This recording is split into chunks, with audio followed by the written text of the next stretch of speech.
Hey friends, if you wish to reset your OBS studio with default settings, then please watch this video. I will guide you through the procedure. Now you won't find any reset button in OBS studio, as you can see, not in the advanced section either.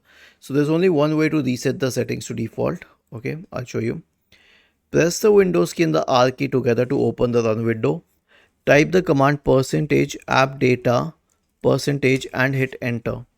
Now you'll find the OBS Studio folder here. Right click on it and select delete.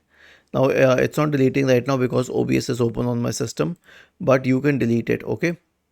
So once you delete it, just restart OBS and the settings will be reset to default because all the data regarding the settings was stored in that folder.